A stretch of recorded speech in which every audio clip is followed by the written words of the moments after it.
আল্লাহর নবী মুহাম্মদুর রাসূলুল্লাহ সাল্লাল্লাহু আলাইহি ওয়াসাল্লাম বলেন, হে আমার উম্মতেরা শোনো, মাইয়াজমান লি মা বাইনা লাহিয়াইহি, তোমাদের মধ্য থেকে যেই ব্যক্তি আমাকে দুইটা জিনিসের জামানত দিবে।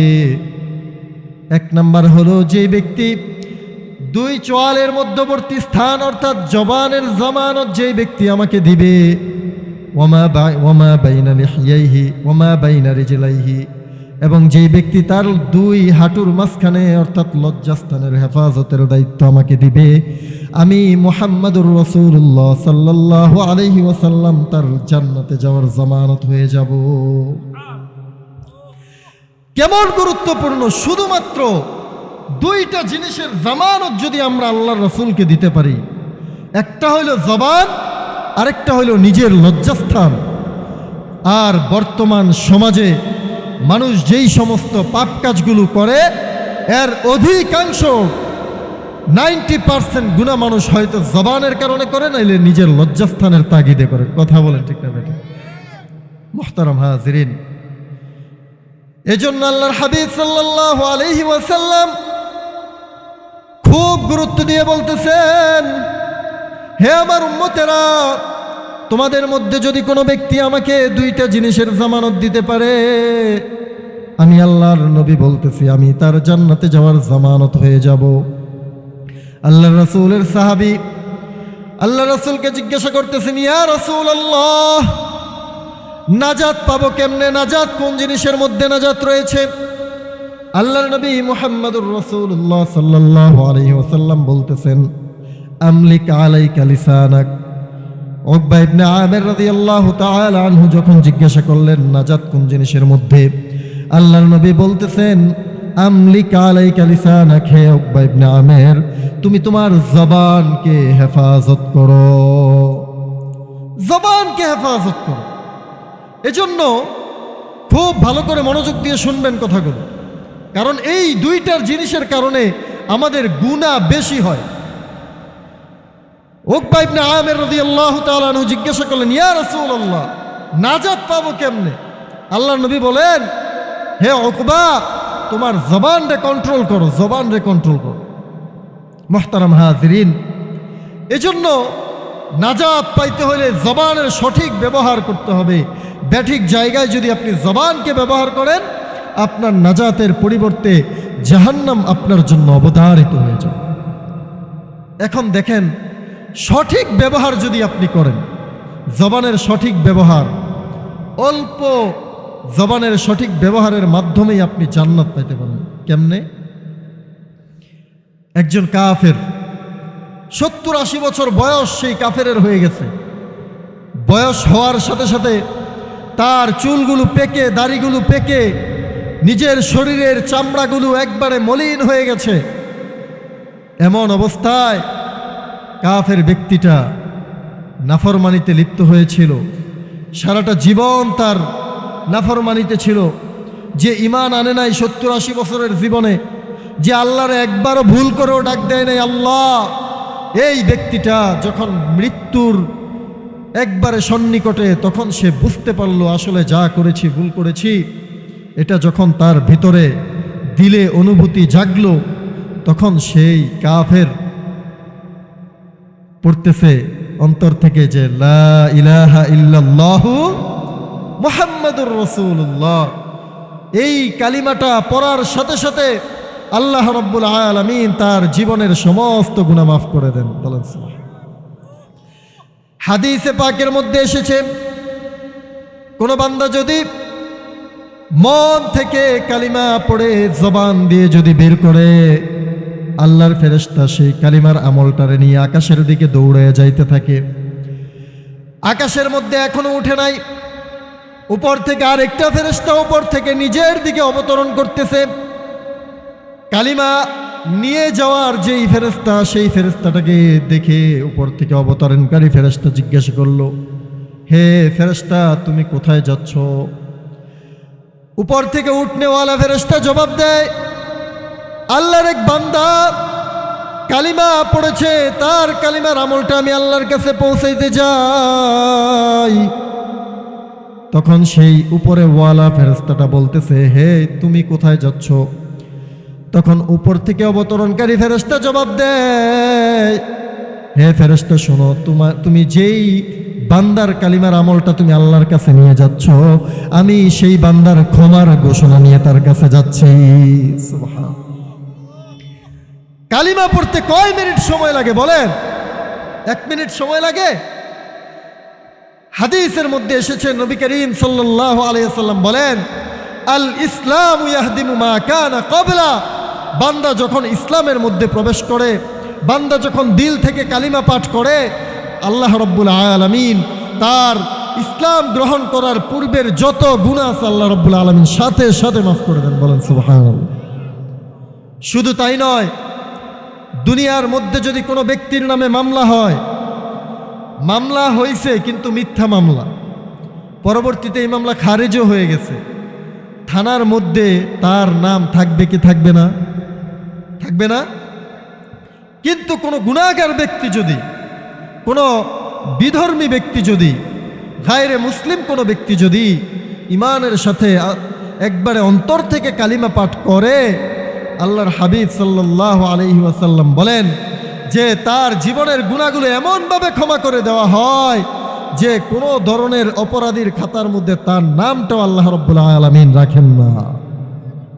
শুধু তাই নয়, এমনকি যেই ফেরেশতারা এই গুনাহের সাক্ষী ছিল, আল্লাহর হাবিব বলেন যে এই সমস্ত ফেরেশতাদেরকেও আল্লাহ রাব্বুল আলামিন তার গুনাহের কথাকে ভুলিয়ে দেন। বলেন সুবহানাল্লাহ।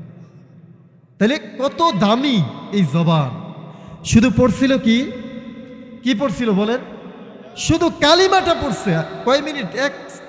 30 সেকেন্ড সময়ের ব্যাপার।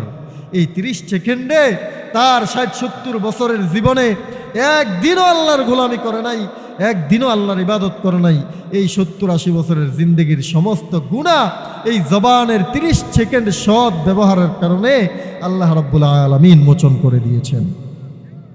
মুহতারাম হাজিরিন, তো যেই কথা বলতেছিলাম, আমরা যে জবানকে ব্যবহার করব, জবানের দ্বারা যেন যে আমরা কথা বলবো, কথা বলার আগে আপনাদের সবাইকে মনে রাখতে হবে একটা কোরআনের আয়াত।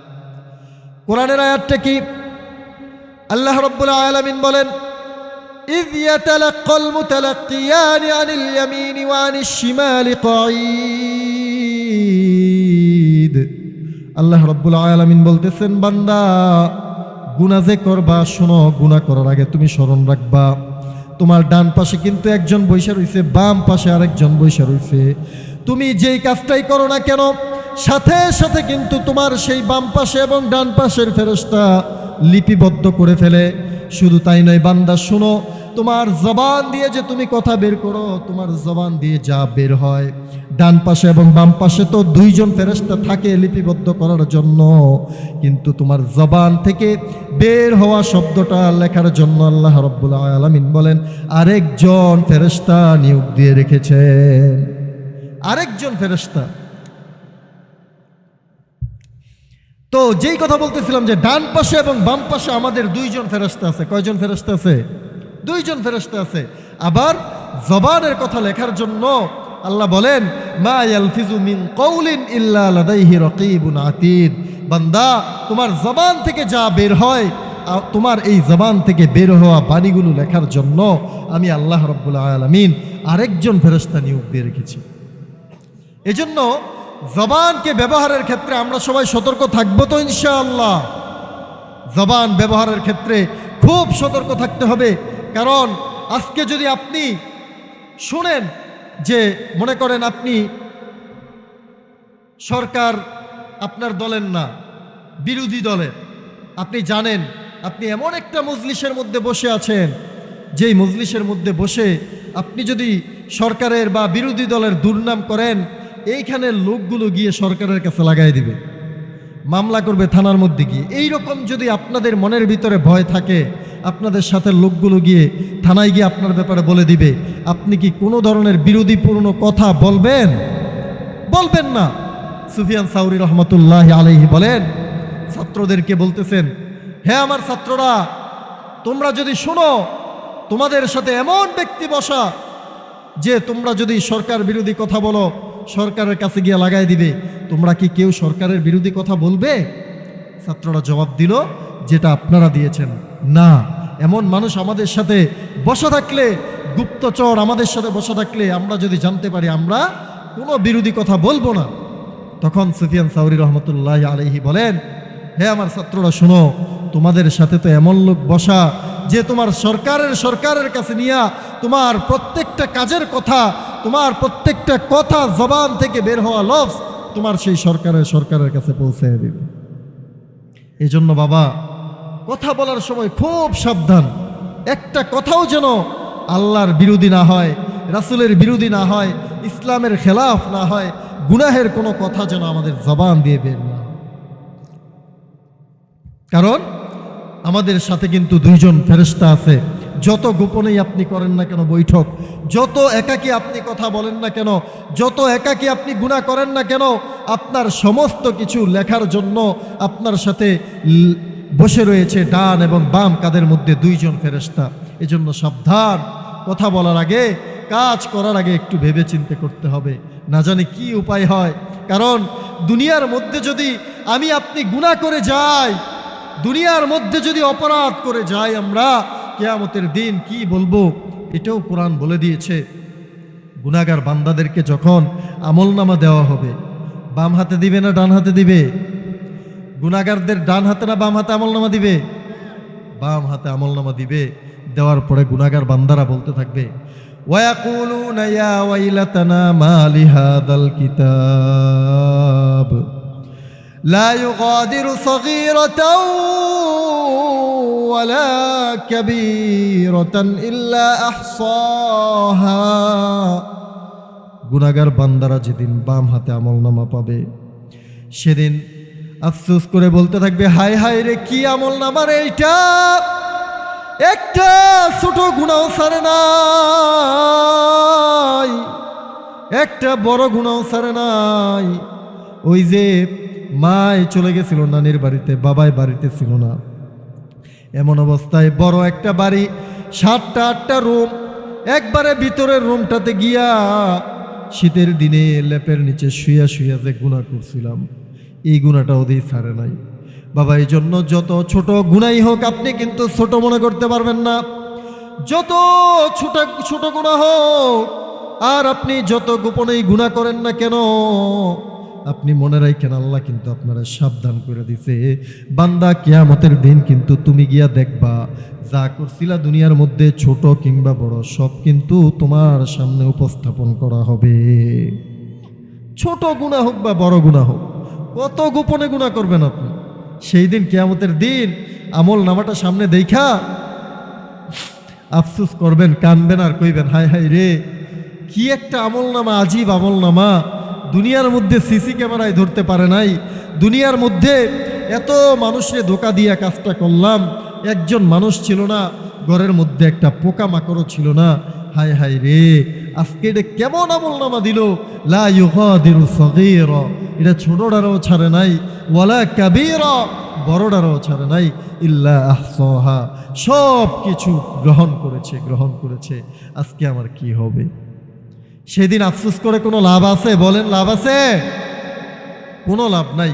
বাবা, আফসোস করার সময় এখন, আফসোস করলে এখন করেন। চিন্তা করেন, প্রত্যেকটা কাজ করার আগে আপনি চিন্তা করেন, আমার ডান কানে একজন ফেরেশতা, বাম কাঁধে আরেকজন ফেরেশতা। আপনি একটু চিন্তা করে তারপরে গুনাহ করেন।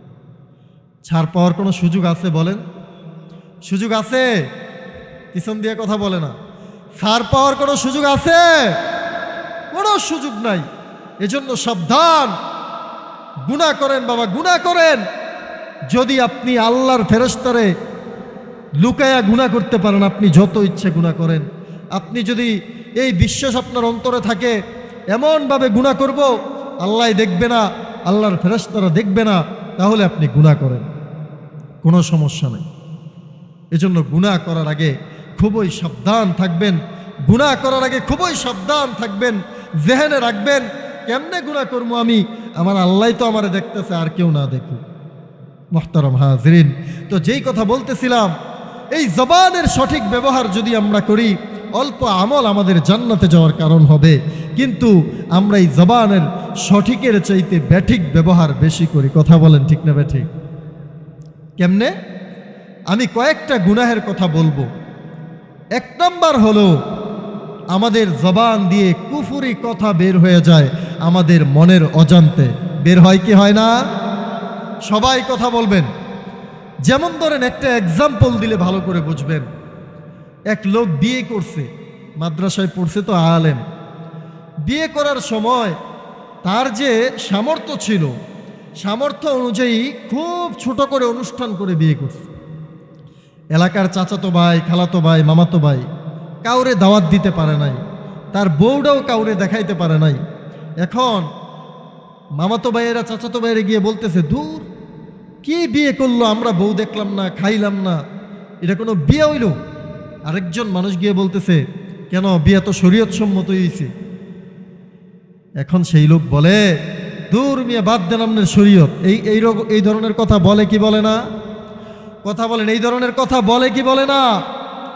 মানুষ জানে না, বাদ দেন আপনার শরীয়ত, এই কথা বলার দ্বারা তার ঈমান সাথে সাথে চলে যায়। নাউযুবিল্লাহ। বাবা, এই জন্য খুব সাবধান। হাদিসের মধ্যে এসেছে, কোনো বান্দা এমনভাবে ঈমান লয়ে বের হয়, শেষ জামানায় এমন হবে, বান্দা এমনভাবে বের হবে, ঈমান নিয়ে বের হইছে, সন্ধ্যায় ঘরে ফিরবে ঈমান হারা হয়ে। আল্লাহ যেন আমাদেরকে ঈমান হারা না বানায়, সকলে বলে না আমিন। মুহতারাম হাজিরিন, এই জন্য একটা গুনাহ হলো কুফরি কথা আমাদের জবান দিয়ে অনিচ্ছা সত্ত্বে বের হয়ে যায়। 2 নাম্বার হলো আমাদের দ্বারা পরনিন্দা। পরনিন্দা হয় কি হয় না? আমরা অপর মানুষের দোষ চর্চা করি কি করি না? করি। অপরকে ছোট করে দেখি, অপরকে তুচ্ছ তাচ্ছিল্য করি। কোরআনের মধ্যে কি আসছে? আল্লাহ বলেন, ইয়া আইয়ুহাল্লাযীনা আমানু, হে ঈমানদারগণেরা, লা ইয়াসখর কওমুম মিন কওমিন আসা আইয়াকুনু খায়রাম মিনহুম। হে ঈমানদারগণেরা শোনো, লা ইয়াসখর, কাউকে তুচ্ছ মনে করবা না। কওমুন মিন কওমিন, তোমাদের মধ্য থেকে কোনো মানুষকে তুচ্ছ মনে করবা না। কেন তুচ্ছ মনে করবা না? ওয়ালা নিসাউম মিন নিসাইন আসা আইয়াকুন্না খায়রাম মিনহুন। ইয়া আইয়ুহাল্লাযীনা আমানু লা ইয়াসখর কওমুম মিন কওমিন আসা আইয়াকুনু খায়রাম মিনহুম। কারণ তুমি জানো না, তুমি যেই ব্যক্তিটারে তুচ্ছ মনে করতেছ, তুমি যেই ব্যক্তিটারে কাফের কয়ে গালি দিতেছ, তুমি যেই ব্যক্তিটারে কুকুরের বাচ্চা কয়ে গালি দিচ্ছ, তুমি তো জানো না সে আল্লাহ তার সাথে কি আচরণ করবে কিয়ামতে। কিয়ামতের দিন যদি তুমি আজকে যারে দুনিয়ার মধ্যে কুকুরের বাচ্চা কয়ে গালি দাও, তুমি যারে খবিসের বাচ্চা কয়ে চোরের ঘরে চোর বলে গালি দিচ্ছ, তুমি তো জানো না আল্লাহ তো কিয়ামতের দিন তার পছন্দ করে নিছে, তার জান্নাত দিয়ে দিবে। কিন্তু তুমি যে গালি দিতেছ, তুমি তো জাহান্নামী হয়ে যাইবা। এই জন্য দুনিয়ার মধ্যে যেহেতু আমরা পরিপূর্ণভাবে কে সফল কে ব্যর্থ এটা জানি না, এই জন্য বলতেছেন আল্লাহ, লা ইয়াসখর কওমুম মিন কওমিন আসা আইয়াকুনু খায়রাম মিনহুম। কারণ এমনও তো হতে পারে তুমি যারা তুচ্ছ মনে করতেছ সে তোমার চাইতে উত্তম। ওয়ালা নিসাউম মিন নিসাইন আসা আইয়াকুনু খায়রাম মিনহুন। হে মহিলারা, তোমরাও কাউরে তুচ্ছ মনে কইরো না, কারণ এমনও হইতে পারে তোমরা যারে তুচ্ছ মনে করতেছ সে তোমার চাইতে উত্তম। আমরা মানুষকে তুচ্ছ মনে করি কি করি না বলেন?